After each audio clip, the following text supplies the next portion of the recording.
Tes. A'udzubillahi samiil 'alim minasyaitonir rajim. Bismillahirrahmanirrahim. Assalamualaikum warahmatullahi wabarakatuh. Alhamdulillah nahmaduhu wa nasta'inuhu wa nastaghfiruh wa na'udzu billahi min syururi anfusina wa min sayyiati a'malina. May yahdihillahu fala mudilla lahu wa may yudlilhu fala hadiyalah. Wassalatu wassalam ala khairi khalqillah Muhammadin ibni Abdillah wa ala alihi wa sahbihi wa mawala. Amma ba'd. Bapak-bapak, ibu-ibu, hadirin hadirat jamaah salat zuhur rahimakumullah. Alhamdulillah pada siang hari ini kita bisa bekerja, kita bisa juga melaksanakan salat zuhur berjamaah, serta kita dapat duduk bersama untuk thalabul ilmi berjamaah.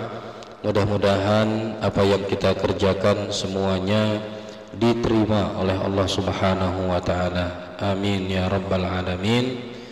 Dan saya ingin mengucapkan terlebih dahulu jazakumullah khairan katsira, terima kasih yang sebesar-besarnya kepada segenap pengurus yang telah mengajak saya untuk bersilaturahim pada kesempatan zuhur siang hari ini.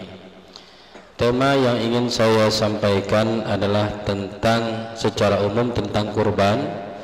Namun tidak semua hal mungkin akan kita sampaikan karena keterbatasan waktu yang ada, sehingga saya memilih beberapa hal yang menjadi persepsi sebagian masyarakat dalam kurban tersebut, dan kita akan mengkaji ulangnya. Ini perkenalan yang tadi sudah dibacakan.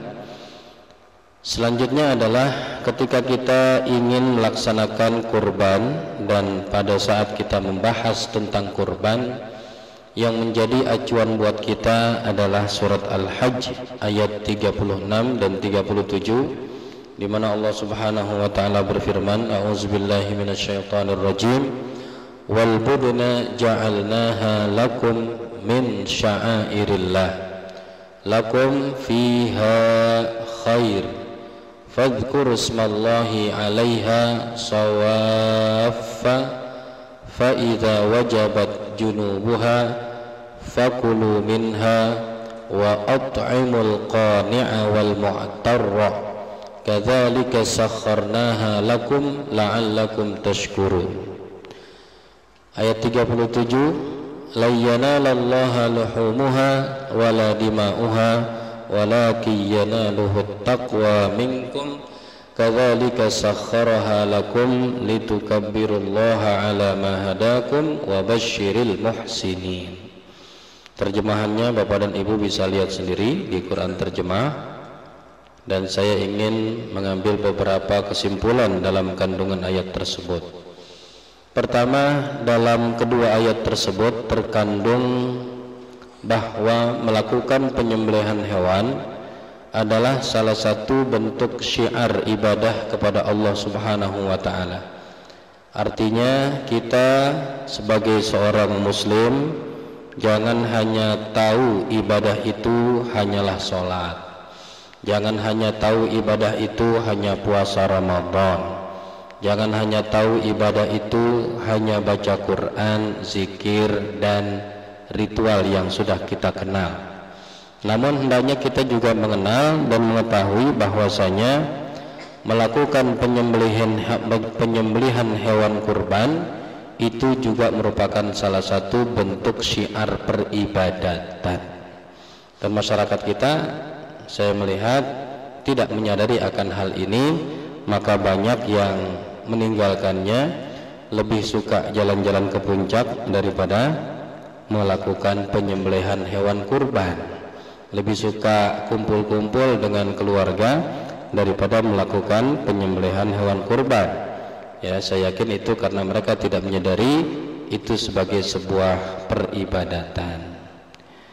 Begitu juga dalam ayat tersebut kandungannya adalah bahwa penyembelihan dilakukan dengan dan untuk membesarkan nama Allah Subhanahu wa taala, bukan untuk pamer kekayaan.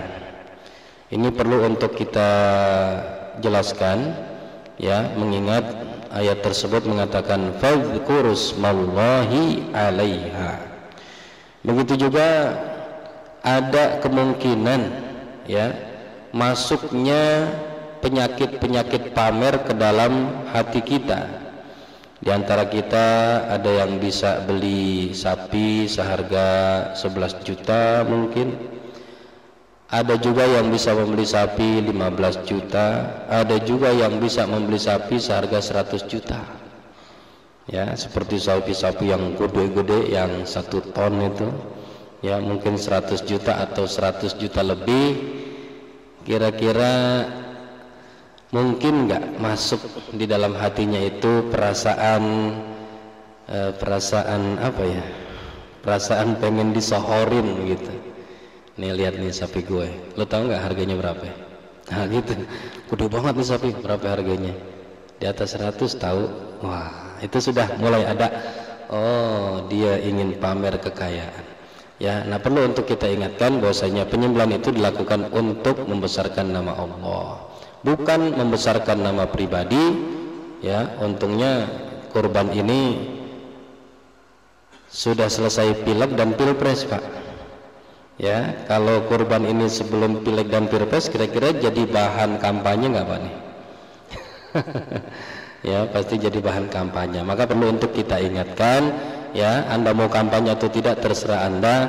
Yang jelas kalau itu Anda lakukan bukan untuk Allah, bukan untuk membesarkan nama Allah, yang rugi juga diri kita sendiri. Kemudian yang ketiga, dalam ayat itu juga kita dapatkan kandungannya bahwa memakan daging hewan, memakan daging sembelihan kurban adalah perintah Allah Subhanahu wa taala. Maka jangan a priori untuk makan daging hewan kurban. Jangan merasa gengsi untuk makan daging hewan kurban. Ah, daging mah gue udah biasa. Udah lo aja yang makan. Gue mah udah biasa. Ya, ada perasaan tidak terhormat, ada perasaan tidak istimewa, ya, untuk makan daging hewan kurban itu. Perlu kita lihat ayat ini, Allah perintahkan fakulu minha, makanlah Anda setelah menyembelih sebagian daripada daging hewan kurban yang Anda sembelih tersebut. Kemudian yang keempat, dalam ayat itu juga kita dapatkan kandungannya adalah bahwa pembagian daging sembelihan kurban dilakukan secara merata kepada seluruh lapisan masyarakat dan tidak ada asnaf tertentu. Sementara masyarakat kita masih memahaminya, kami siap menerima hewan kurban Anda dan menyalurkannya kepada yang berhak. Ada yang berhak, ada yang tidak berhak, Pak. Siapa yang tidak berhak? Pola pikir kita selama ini dipengaruhi dengan pola pikir zakat. Zakat ada yang berhak, ada yang tidak berhak. Penjelasan siapa yang berhak sangat jelas di dalam surat At-Taubah ayat 60. Itu zakat. Kalau kurban di ayat mana kira-kira? Tidak ada.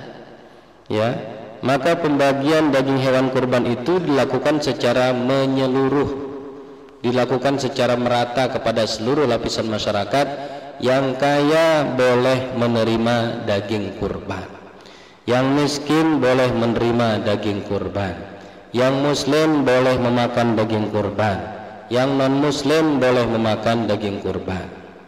Lihat ayatnya, fakulu minha wa at'imul qani'a wal mu'tarra, makanlah Anda pekurban sebagian dari daging hewan tersebut dan berikanlah makan kepada orang yang kenyang dan orang yang lapar. Orang kenyang ini siapa, Pak nih? Ya, orang kaya. Ya, orang yang lapar ini adalah orang miskin. Jadi tidak ada si fulan berhak, si fulan tidak berhak. Tidak ada istilahnya orang kaya tidak berhak. Orang kaya pun berhak untuk mendapatkan bagian daripada daging hewan kurban. Yang kelima, hewan kurban memang diciptakan dan ditundukkan kepada manusia sebagai media peribadatan kepada Allah. Hewan tidak disuruh beribadah, manusia yang diperintahkan untuk beribadah, dan hewan hanya menjadi media peribadatan. Dalam ujung ayat, wal budna ja'alnaha lakum min sya'airillah, ya, itu sengaja diciptakan. Kemudian dalam ayat itu juga terkandung dalam ayat 37-nya bahwa tidak ada persembahan darah dan tidak ada juga persembahan kepala atau daging. Kenapa saya sebut kepala? Karena yang sering dipersembahkan kepalanya. Kepala hewan sering dipendem. Masih ada yang suka mendem kepala kebo di masyarakat kita? Masih, ya. Sampai hari ini masih ada yang suka mendem kepala kebo kalau motong kebo. Ya, untuk apa itu, Pak? Untuk persembahan. Ya. Nah, di dalam agama non-Islam juga ada penyembelihan untuk ibadah. Perbedaannya di sini. Di ajaran non-Islam, penyembelihan hewan itu sebagiannya diserahkan atau dipersembahkan kepada dewa. Ya, Bapak tahu di Tanah Toraja yang kebunnya bagus-bagus, ya, gede-gede, ya, mereka melakukan penyembelihan hewan, tapi bukan penyembelihan, killing buffalo, gitu ya, pembunuhan terhadap sapi-sapi itu, dan caranya juga sangat dramatis, begitu. Lalu darahnya mereka tampung dan mereka balurkan pada sebuah tiang yang menjadi tempat peribadatan mereka. Begitu juga kepala kerbau tersebut ditanam di tempat peribadatan itu. Dalam Islam itu tidak ada. Yang ada adalah persembahan takwa. La yanalallaha luhumuha wala dima'uha walakin yanaluhut taqwa minkum. Kemudian selanjutnya dalam kedua ayat itu juga terkandung bahwa inti ibadah kurban adalah penyembelihan, bukan distribusi daging. Ya, di masyarakat kita itu masih, ya, persepsinya, apalagi Bapak lihat di baliho-baliho lembaga zakat itu, kurban Anda membahagiakan mereka, kurban Anda begini mereka, kurban Anda adalah kepedulian. Ya, itu tidak salah, namun itu bukan inti. Sehingga tidak perlu di-stressing, tidak perlu diberikan penekanan yang kuat di tengah masyarakat.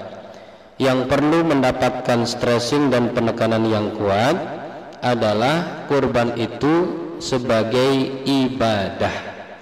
Dan ibadah kurban itu letaknya di penyembelihan, bukan di distribusi daging. Ya. Kemudian yang terakhir dalam kedua ayat itu kita temukan juga bahwa distribusi daging kurban tidak sama dengan distribusi zakat.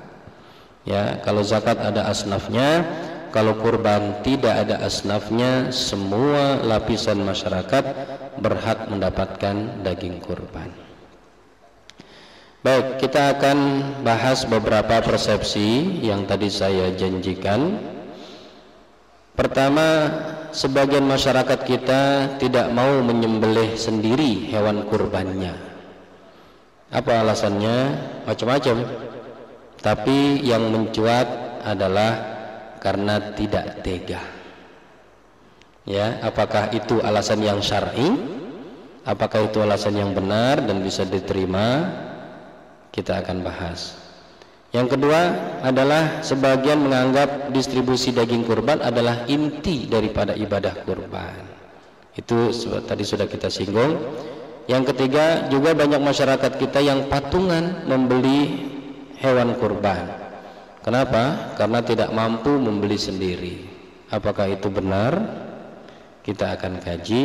Yang keempat, ya khususnya ini para panitia kurban nih, biasanya mereka galau, kulit hewan kurban mau diapakan? Mau dijual? Apa mau dikasih jagal? atau mau disedekahkan atau mau gimana, ya. Ini 4 poin yang saya siapkan. Pertama, tentang tega dan tidak tega menyembelih. Ya, tega dan tidak tega menyembelih ini bukanlah alasan syar'i, dan saya memasukkannya sebagai godaan setan.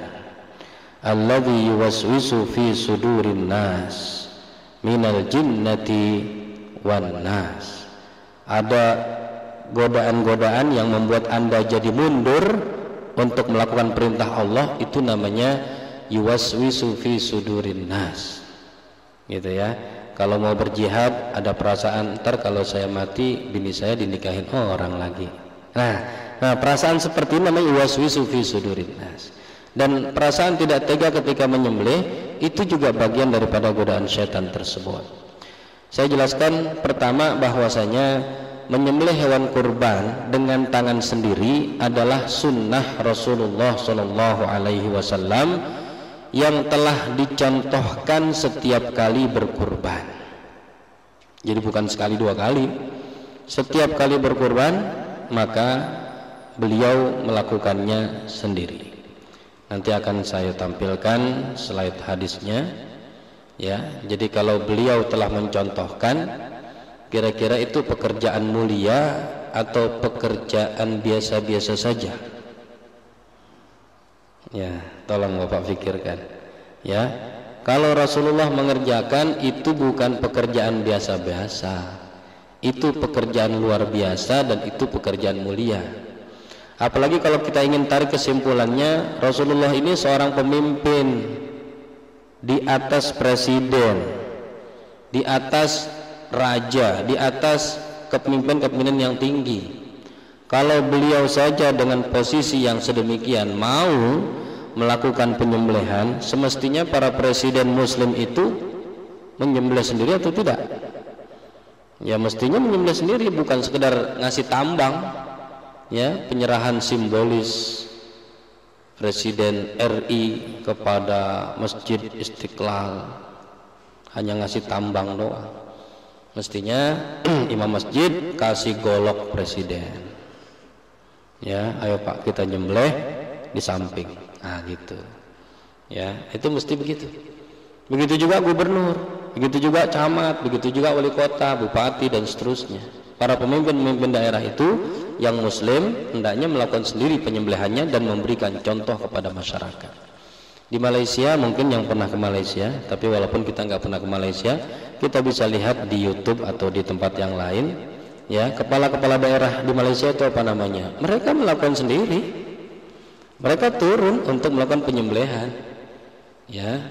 Nah, ini jadi ini yang belum difahami dengan baik oleh masyarakat kita, dianggap menyembelih itu pekerjaan biasa, dianggap menyembelih itu pekerjaan yang ya nggak ada nilainya lah, atau justru malah menurunkan harkat saya sebagai presiden. Jangan-jangan, ya tidak, itu adalah pekerjaan yang mulia, karena itu merupakan yang dicontohkan selalu oleh Nabi SAW. Yang kedua, kalau kita berasa tidak tega, maka kita perlu tahu berkurban bukanlah pekerjaan menyiksa hewan. Memang Anda berpikir sedang menyiksa kambing, punya dendam apa Anda sama kambing? Apakah seseorang berpikir sedang menyiksa sapi, pernah sakit hati sama sapi? Ya, tidak ada itu semuanya. Kenapa Anda sembelih? Jawab, karena saya melaksanakan perintah. Berkurban adalah perintah Allah yang harus ditaati dengan sepenuh hati, jangan setengah hati. Maka ketika kita bilang, kenapa kamu menyembelih? Jawabannya satu, ini perintah Allah, titik.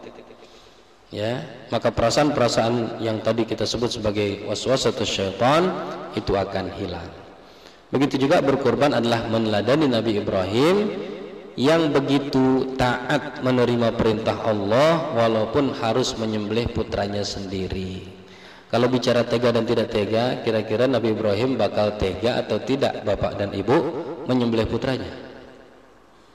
Ya, Ibrahim ini orang gila atau seorang nabi nih?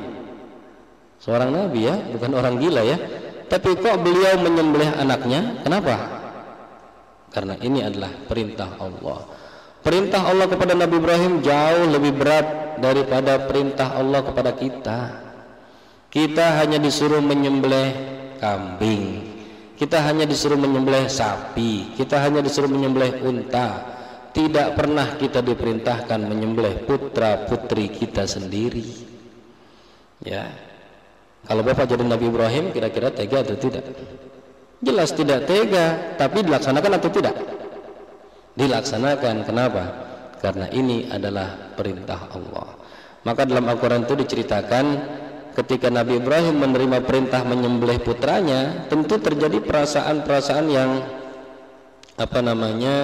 ya manusiawi. Gimana ya, kok saya disuruh nyembelih anak saya? Maka Ibrahim melakukan dialog dengan anaknya. Inni ara fil manami anni azbahuka fanzur madza tara. Nah, Bapak diperintahkan untuk menyembelih dirimu. Bagaimana komentarmu? Anaknya Ismail dengan izin Allah mengatakan dengan tegas, sehingga itu menguatkan ya apa yang menjadi keinginan Ibrahim untuk melaksanakan perintah itu. Komentarnya adalah ya abatif'al ma tu'mar. Itu perintah atau bukan Bapak? Itu perintah Allah. Kalau begitu kerjakan. Ya, dengan anaknya mengatakan seperti itu, pada saat itu hilanglah rasa tidak tega melaksanakan pekerjaan tersebut. Jadi jangan sampai kita tidak menyembelih dengan alasan apa? Tidak tega. Ya, saya nyembelih ayam aja nggak tega, apalagi nyembelih kambing. Saya nyembelih ayam aja nggak tega, apalagi nyembelih sapi. Hati-hati, Bapak telah termakan dengan godaan setan, sehingga Bapak tidak mengerjakan inti peribadatan. Inti peribadatan itu bukan beli kambing. Wah, sudah beli kambing sudah selesai transfer and sleeping. Ya, habis transfer sudah tidur nyenyak. Belum. Ya, kita tidak pernah diperintahkan beli kambing. Kita diperintahkan menyembelih kambing. Maka yang tidak punya kambing mau tidak mau beli kambing. Ya, perintahnya beli kambing atau nyembelih kambing? Nyembelih kambing, bukan beli kambing. Beli kambing itu sarana agar kita bisa melakukan perintah menyembelih. Kalau perintahnya beli kambing, tidak ada perintah nyembelih, cukup beli transfer and sleeping. Ya, selesai transfer, sudah habis urusan saya, sudah saya kerjakan dengan baik. Belum. Ya, intinya bukan pada beli kambing, juga intinya bukan pada distribusi daging, intinya pada penyembelihan hewan kurban. Nah, di sini saya kutipkan sebuah hadis Nabi yang menyebutkan, beliau mencontohkan sendiri. Karena Rasulullah SAW yudhahi bikabshaini amlahaini aqranaini. Rasulullah itu dahulu, kata Anas ibn Malik, Bapak tahu siapa Anas ibn Malik? Ini adalah laki-laki sahabat Nabi yang menjadi pembantu pribadi Rasulullah, ngurusin urusan pribadinya Rasulullah. Ya, jadi orang yang sangat dekat dengan beliau. Beliau bercerita, dahulu Nabi kalau berkurban, beliau menyembelih 2 ekor domba, kabshun, 2 ekor domba, amlahaini, gemuk keduanya, berwarna putih keduanya. Malih itu cantik, Pak. Ya, kalau di Arab perempuan cantik dibilang malihah. Ya malihah, wahai si cantik, katanya. Ya, itu malihah. Kalau malih itu pelawak Betawi. Malih itu artinya manis, gitu ya. Kalau laki-laki malih, kalau perempuan malihah. Ya, juga itu bisa dikatakan kepada hewan atau apa saja yang ingin diungkapkan bagusnya begitu. Amlahaini, sangat bagus, sangat gemuk. Aqranaini, kedua tanduknya besar. Kalau Bapak terjemahkan hadis ini, kira-kira di Indonesia kambing apaan, Pak nih? Kambing Garut. Ada orang Garut di sini? Ya. Coba di Garut itu dimasyarakatkan kambing Garut untuk kurban, bukan untuk aduan. Untuk cari pahala, bukan ngumpulin dosa. Kita kalau buat aduan berani beli kambing, berapa harganya? kambing garut 10 juta, berani beli itu buat aduan. Kalau buat korban berani beli 10 juta kambing? Mikir. Ya, kalau buat korban beli yang mahal apa yang murah, Pak? Standar. Ya, itu perkataan paling diplomatis. Begitu ya. Kita beli yang standar saja begitu ya. Standarnya kayak apa? Ini standarnya, Pak nih. Ini standarnya kalau kita bicara standar. Ya, begini Rasulullah mencontohkan, wa kana yusammi wa yukabbir. Dalam penyembelihan itu beliau baca bismillah. Dalam penyembelihan itu beliau membaca takbir Allahu akbar. Bismillahi Allahu akbar. Lalu kata Anas, walaqad ra'aituhu yazbahuhuma biyadihi wadi'an rijlahu ala sifahihima. Saya sendiri menyaksikan beliau menyembelih dengan tangannya sendiri sambil menekan kambing itu dengan kakinya. Ya, jadi kalau kita menyembelih, kaki kita itu menekan paha depan sebelah kanan kambing. Ya, karena paha depan yang kiri di bawah kan ya, paha depan yang kanan di atas, maka itu diinjak dengan kuat, bukan asal sekedar diinjak dengan kuat, baru kemudian melakukan penyembelihan. Itu yang disebut dengan wal yurih zabihatahu, bikin hewan itu rileks. Bikin hewan rileks bukan kasih kopi, bukan. Bikin hewan itu rileks artinya bikin dia tidak bergerak pada saat golok masuk ke lehernya. Ya, sehingga dia tidak punya gerakan dan itu akan membantu dia untuk cepat mati. Ya, nah ini adalah praktek penyembelihan yang dilakukan oleh Nabi SAW. Beliau menyembelih sendiri. Ya. Yang kedua, masalah distribusi daging saya jelaskan dan saya tegaskan bukan inti ibadah kurban. Ya, apa alasannya? Distribusi daging dapat dilakukan anytime. Tidak ada aturan waktu, tidak ada tata cara dalam syariat Islam untuk mendistribusikan daging. Ada nggak aturannya? Harus berapa kilo per orang? Enggak. Ya, kalau hewannya banyak ya dapat banyak, kalau dikit ya dapat sepotong doang gitu ya. Ya, ada nggak dapat daging, dapat jeroannya doang. Ada nggak dapat daging, dapat tulangnya doang. Lumayan lah tulang, bisa bikin sop gitu ya. Kalau jeroan kolesterol nanti nih. Itu untuk pembagian daging nggak ada aturannya, Pak. Masa yang nggak ada aturannya dianggap inti? Logis. Yang ada aturannya itulah inti. Sedangkan menyembelih memiliki aturan waktu dan tata cara dalam Islam. Bapak tidak akan mendapatkan pahala yang besar kalau Bapak menyembelih anytime. Ya. Hanya saat Idul Adha dan 3 hari tasyrik setelahnya, itulah timing yang ditetapkan sebagai prosedur berkurban. Sudah masuk Idul Adha tapi belum sholat Idul Adha, Bapak sembelih, enggak ada nilainya, no value, tidak ada pahalanya. Ya, Nabi menyatakan, man shalla salatana wa nasaka nusukana faqad asaban nusuk. Orang yang melaksanakan salat Idul Adha lalu menyembelih seperti kami menyembelih, maka dia benar ibadahnya. Wa man nasaka qabla shalah, namun apabila ada yang menyembelih sebelum melaksanakan salat Idul Adha, fatilka syatul lahmin, tidak ada nilai di sisi Allah, itu hanya sembelihan biasa untuk makan-makan saja.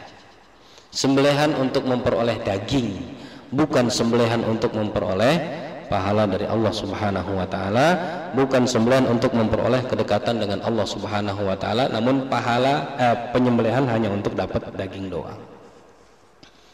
Ada nilainya, Pak. Bapak nyembelih hewan akikah, nyembelihnya nggak ada nilai tersendiri.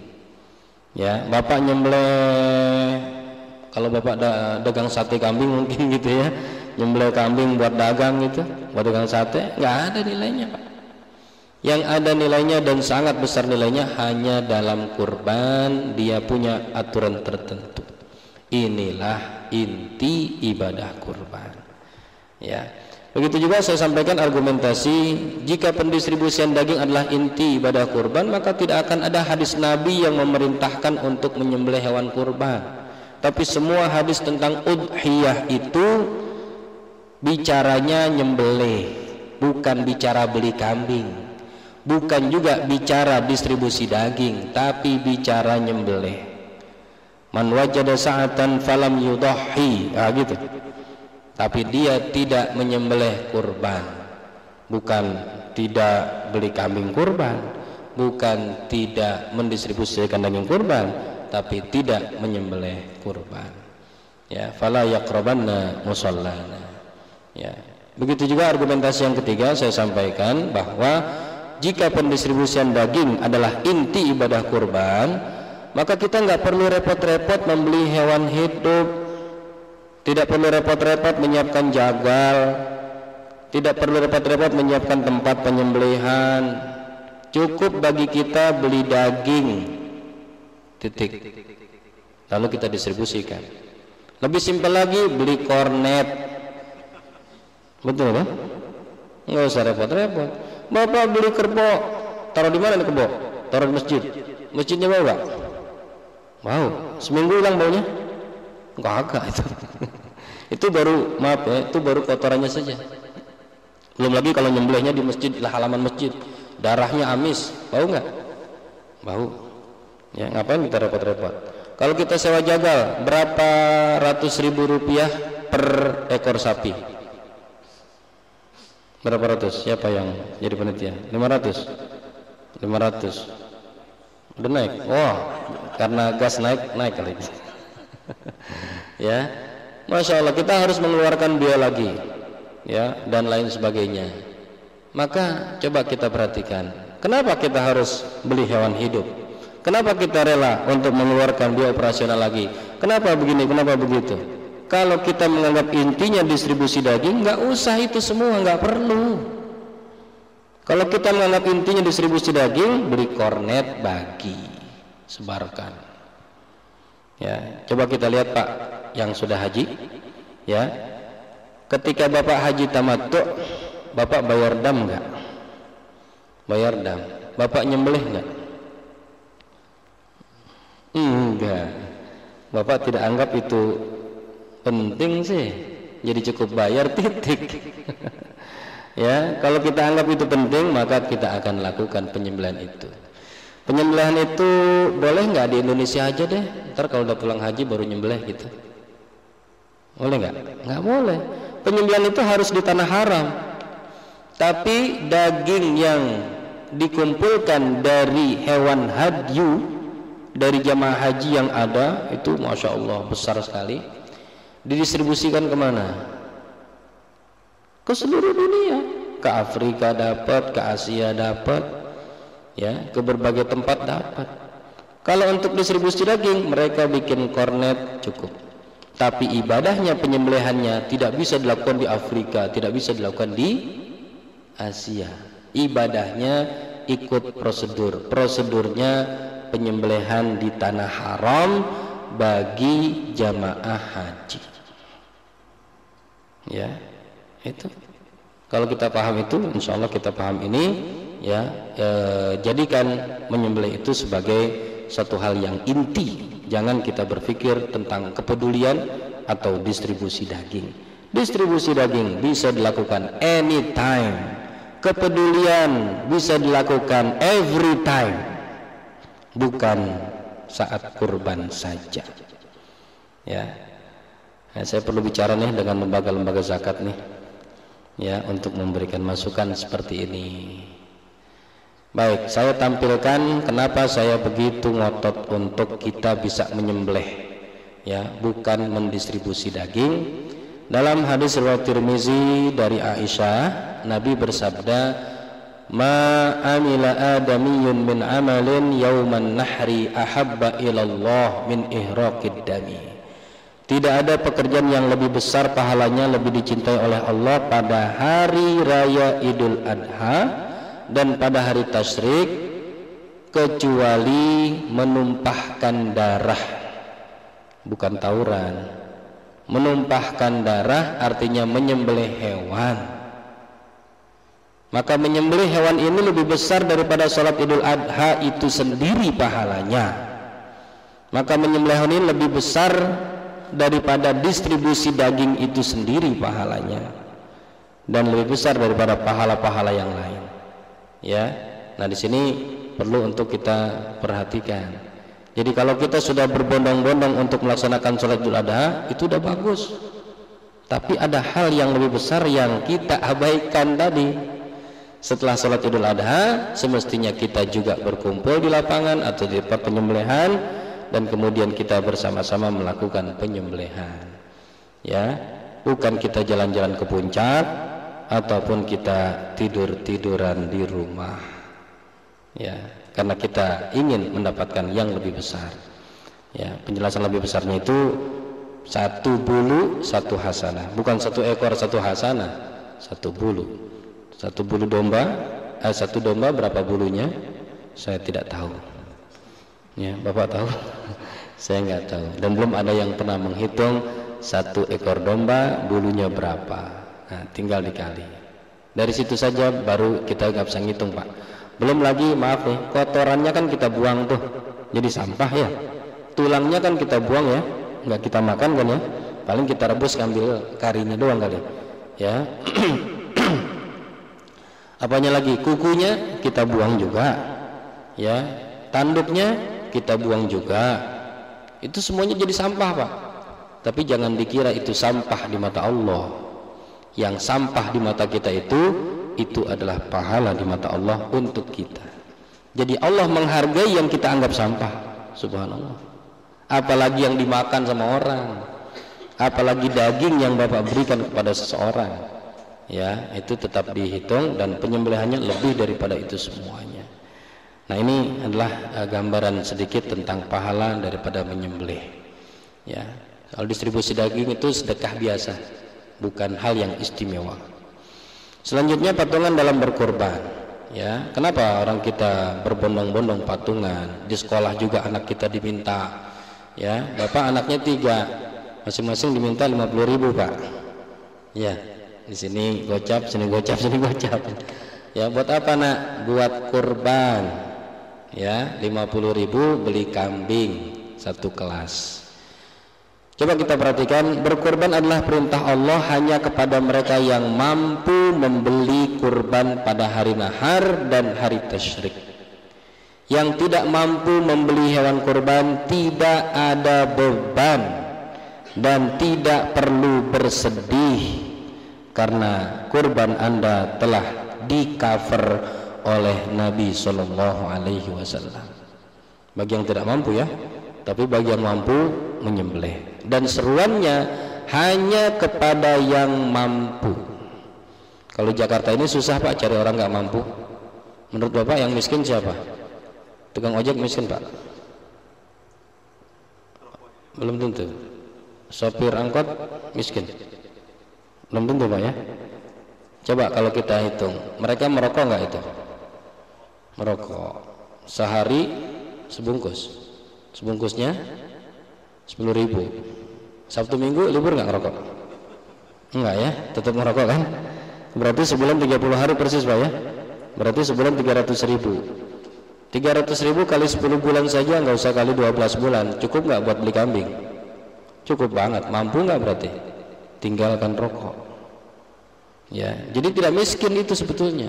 Itu orang yang mampu dan sudah terkena pembebanan.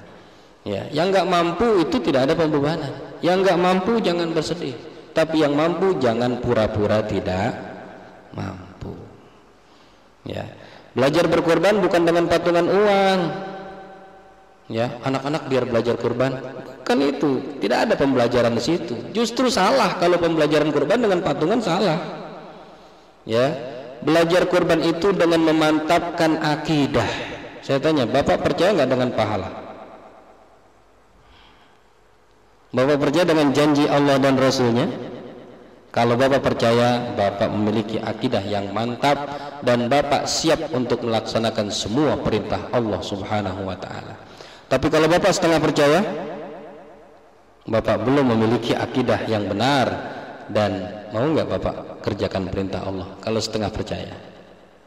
Tidak akan. Orang itu baru siap melaksanakan perintah Allah apapun kalau akidahnya sudah mantap. Jadi bukan patungan yang diajarkan, ya.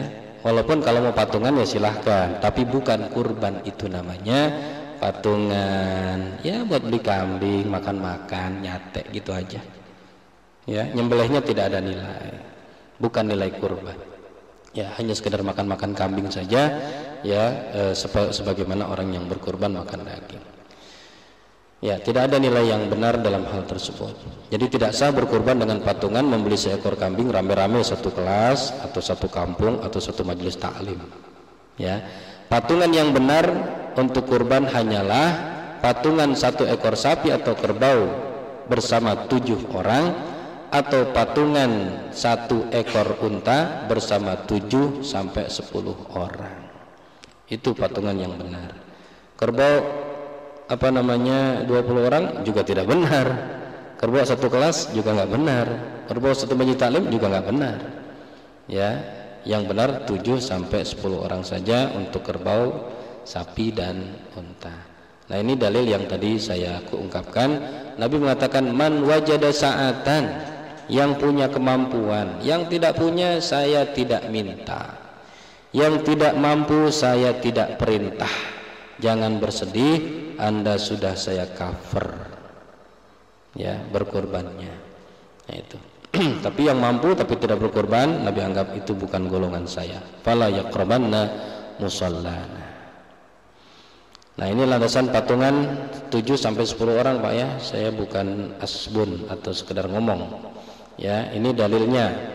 Ibnu Abbas bercerita bahwa saat kami hidup bersama Rasulullah, kami patungan 10 orang untuk berkurban unta dan patungan 7 orang untuk berkurban sapi. Dan itu yang menjadi landasan patungan tidak lebih dari 7 orang untuk sapi dan kerbau, tidak lebih dari 10 orang dari untuk unta. Ya, kalau patungan di atas jumlah tersebut ya tidak disebut sebagai patungan berkurban. Terus masalah kulit, ya, masalah kulit saya persingkat saja. Ya, ini saya kutipkan dari banyak kitab klasik, Pak, ya. Dari mazhab Syafi'i, dari mazhab Maliki, juga dari kitab-kitab fatwa yang ada, termasuk dari kitab Al-Mawsu'at Al-Fiqhiyah yang diterbitkan oleh Kementerian Wakaf Kuwait. Kesimpulan daripada kitab-kitab tersebut dalam memandang ini kulit kurban mau diapain nih, ya, saya mengambil 3 poin. 1, menjual untuk mengambil kembali hasil penjualan tersebut adalah haram menurut ulama 4 mazhab kecuali Abul Aliyah dan Asy-Sya'bi dari Al-Malikiyah. Jadi kalau kita korban sapi, kulitnya kita jual 200.000 terus kantongin lagi, ya itu adalah hal yang haram dalam 4 mazhab. Tetap saja ada yang menyetujui, yaitu Abul Aliyah dan Asy-Sya'bi. Yang kedua, menjual kulit hewan kurban untuk disedekahkan hasilnya dibenarkan oleh sebagian ulama Syafi'iyah, Malikiyah dan Hanafiyah, termasuk Imam Abu Hanifah. Jadi kalau ada masjid yang ngumpulin sapi lalu kulitnya dijual, di situ sapi ada 10, kulitnya per ekor dijual 200, berarti hasilnya 2 juta. 2 juta dimasukin kas masjid, itu masuk dalam pendapat yang kedua ini, Pak. Dijual untuk disedekahkan. Ya. Yang ketiga, menjual kulit hewan kurban untuk dibelikan bumbu masak dan dibagikan kembali kepada warga seperti halnya daging hewan kurban, itu juga dibenarkan oleh sebagian ulama seperti Syahnun dan juga penulis kitab Fathul Qarib. Ya, saya lebih cenderung pada pendapat yang ketiga. Ya, jadi kulit hewan kurban itu kan sama dengan dagingnya. Kalau dagingnya diberikan kepada masyarakat, maka kulitnya diberikan pada masyarakat. pada saat kulitnya tidak bisa dibagikan langsung kepada masyarakat karena nggak semua orang bisa mengolah kulit itu dijual, hasil penjualannya bisa dibelikan kecap, bisa dibelikan bumbu, bisa dibelikan apa begitu ya, yang cocok dengan daging biasanya ya. Nah, itu kemudian dimasukkan lagi ke dalam plastik yang dibagikan untuk masyarakat tadi dan kemudian dibagikan bersama daging. Itu menurut saya lebih tepat dari 3 pendapat ini. Tapi masyarakat kita bebas untuk mengambil pendapat yang pertama atau kedua atau yang ketiga. Yang melarang untuk menjual daging hewan kurban itu adalah ketika untuk kantong sendiri. Juga kulit hewan kurban itu tidak boleh menjadi upah bagi jagal ya, jangan kita jadikan sebagai upah, jangan juga kita jual untuk masuk kantong sendiri. Kita jual untuk disedekahkan silahkan, kita jual untuk dibagikan lagi kepada masyarakat seperti daging itu juga silahkan.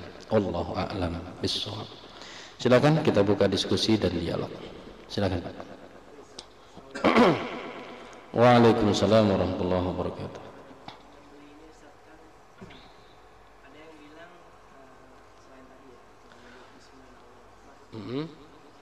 Berapa kali potongan dan harus putus apanya gitu Ustaz. Kadang kita yang menyembelih khawatir seperti itu Ustaz. Jadi ketika menyembelih takutnya urat lehernya belum terpotong, malah nanti belum mati hewannya atau gimana, ini bagaimana Ustaz? Ya, terima kasih. Kita jawab atau tampung dulu? Jawab ya. Saya sangat menyayangkan banyak penceramah, banyak guru-guru di masyarakat yang membuat aturan-aturan tanpa dalil untuk menyembelih. Bahkan cenderung dalam tanda kutip menakut-nakuti orang untuk menyembelih. Lu motong bisa nggak lu? Atau nggak sah lu? Jadi takut orang pada digituin. Oh iya dah, Ustadz aja dah. Nah, Ustadz dapat obyekan lagi nih. Ya, sebetulnya menyembelih hewan itu pekerjaan yang sangat gampang. Ya, tidak perlu belajar setengah jam, 5 menit juga nggak sampai. Ya, sangat gampang. Yang harus dipotongkan cuma 2, tengah, pinggir kiri. Tengah itu saluran makan, pinggir kiri itu adalah saluran nafas. Ya, Bapak kalau lagi marah yang bengkak apanya Pak? Kiri nih. Ini saluran, karena ngos-ngosan Pak ya. Nah, ini saluran nafas nih. 2 saja, wujjain itu yang dipotong. Tidak ada aturan potongnya 1 kali, 2 kali, 3 kali berapa, boleh diulang atau tidak. Nggak ada aturan seperti itu.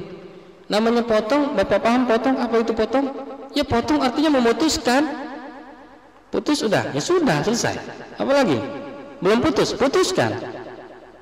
Susah? Nggak ada yang susah.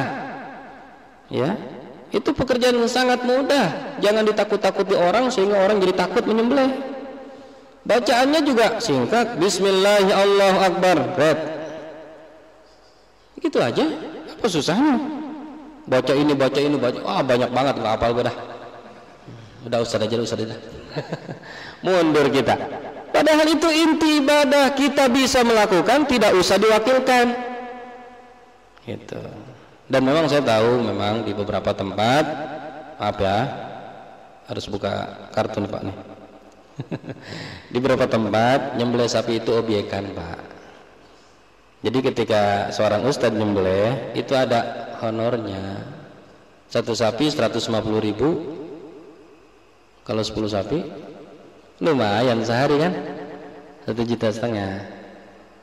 Nah, makanya saya menghimbau kepada banyak ustadz, banyak kiai, jangan Anda wakilkan terus jamaah Anda. Anda ajak jamaah untuk menyembelih, Anda ajarkan. Nih kambing siapa nih? Kambing Pak Hendra. Mana Pak Hendra? Saya Ustadz. Sini, ente nyembelih sendiri. Oh saya nggak bisa. Ayo ente pasti bisa. Begini caranya. Nah. Ya, saya khawatir kalau diajarkan ntar orang jadi pada bisa. Terus titik. Nauzubillah min zalik ya. Gitu. Saya punya program Pak ya sendiri di lembaga saya, namanya tebar kurban juga Ahsanu Amala, tapi beda dengan tebar kurban lembaga-lembaga lain. saya mengajak pekurban untuk menyembelih, dan saya mengajarkan pekurban yang belum bisa untuk melakukan penyembelihan kurban.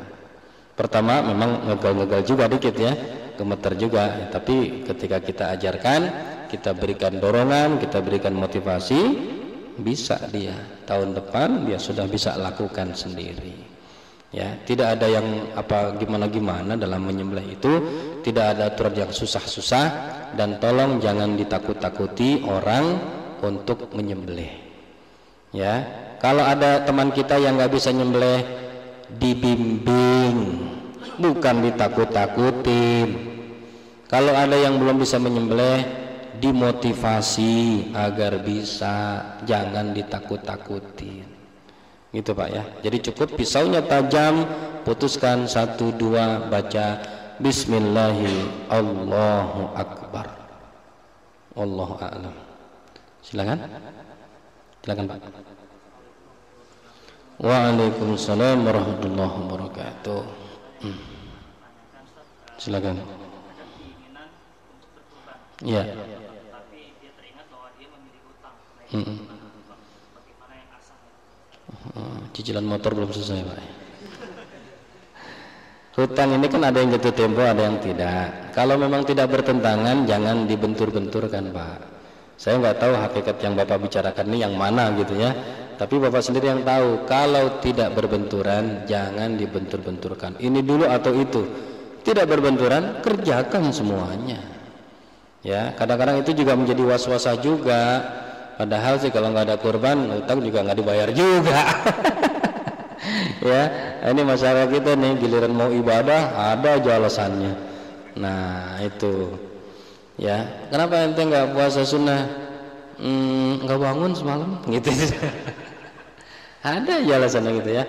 Nah coba kita siasati sendiri bagaimana agar kita tetap bisa melaksanakan perintah Allah Subhanahu wa taala. Kalau hutang tidak jatuh tempo, belakangan bayar hutangnya. Kalau pas jatuh tempo dan memang kita nggak punya lagi, nggak ada lagi, maka bayar hutang, tidak usah berkurban. Berarti Anda termasuk orang yang tidak mampu. Ya, masa kerja di Saber nggak mampu? Wallahu a'lam. Gitu Pak.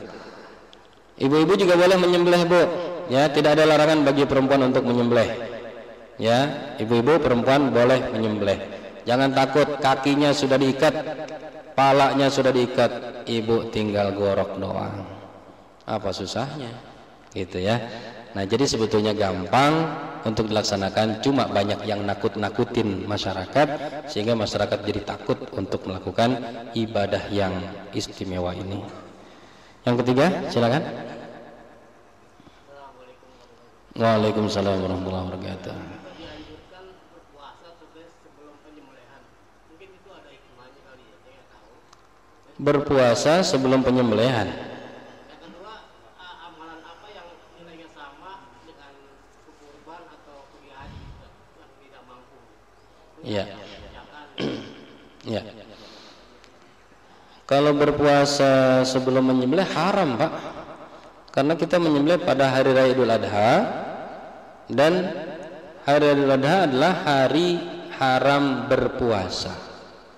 Sama juga hari Idul Fitri haram berpuasa.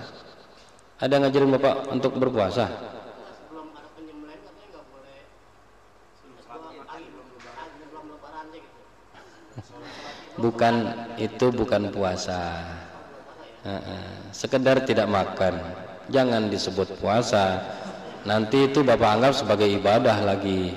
Ya, kalau dalam hadisnya itu Nabi tidak menyentuh makanan sebelum sholat Idul Adha, dan Nabi menyentuh makanan sebelum sholat Idul Fitri, gitu aja, bukan berpuasa. Kalau berpuasa dari terbit fajar sampai terbenam matahari Pak, nggak ada. Puasa dari habis subuh sampai habis sholat Idul Adha nggak ada Pak, bukan puasa namanya, sekedar tidak nyentuh. Tapi itu juga bukan satu larangan yang akan mengakibatkan Bapak berdosa, tidak. Kalau Bapak lapar ya Bapak makan, Bapak haus ya silakan minum. Ya, kalau nggak lapar nggak haus ya sudah, kita tidak makan dulu. Kita lakukan sholat Idul Adha dulu, baru setelah itu kita makan minum. Ya, jadi tidak ada larangan untuk makan minum pada hari Idul Adha, justru malah haram untuk berpuasa. Yang kedua, amalan yang bisa setara dengan haji adalah mendukung, mempersiapkan, membantu orang yang melaksanakan ibadah haji. Ya, man jahaza ghaziyan faqad ghaza. Bapak tidak berperang, tapi Bapak mendukung orang yang berperang, Bapak mempersiapkan orang yang berperang, Bapak punya pahala sama dengan orang yang berperang. Ya, jangan orang mau berperang ditakut-takutin, terbinul dikawinin lah. Nggak jadi dia perang. Ya, ini justru malah gembosin, ngempesin. Kita berikan dukungan. Kalau kita punya uang, kita tambahkan uangnya. Kita punya senjata, kita tambahkan senjata, dan seterusnya. Pahala yang kita terima sama dengan yang berperang. Dan begitu juga pekerjaan-pekerjaan yang lain. Jadi dukungan terhadap pekerjaan itu apa? Saya nggak mampu, saya dukung, saya bantu. Bapak nggak bisa beli kambing, ya Bapak bantu untuk pekerjaan penyembelihan itu. Ya, apa yang bisa dikerjakan mungkin kita lakukan, maka kita akan mendapatkan hal yang sama seperti orang yang mampu mengerjakannya. Wallahu a'lam bishawab. Baik, kita cukupkan, mudah-mudahan bermanfaat. Kalau masih ada yang didiskusikan, nggak apa-apa, saya siap diskusi setelah kita tutup pengajian ini. Astaghfirullahalazim, astaghfirullahalazim. Allahumma anfa'na bima 'allamtana wa 'allimna ma yanfa'una warzuqna 'uluman tanfa'una. Allahumma inna na'udzubika min 'ilmin la yanfa' wa qalbin la yakhsha' wa nafsin la tashba' wa du'ain la yusma'. Allahumma inna na'udzubika min ha'ula'il arba'. Rabbana taqabbal minna innaka antas sami'ul 'alim. وتب علينا إنك أنت التواب الرحيم وصلى الله على محمد وعلى آله وصحبه وسلم والحمد لله رب العالمين. Alafu minkum, wassalamu alaikum warahmatullahi wabarakatuh.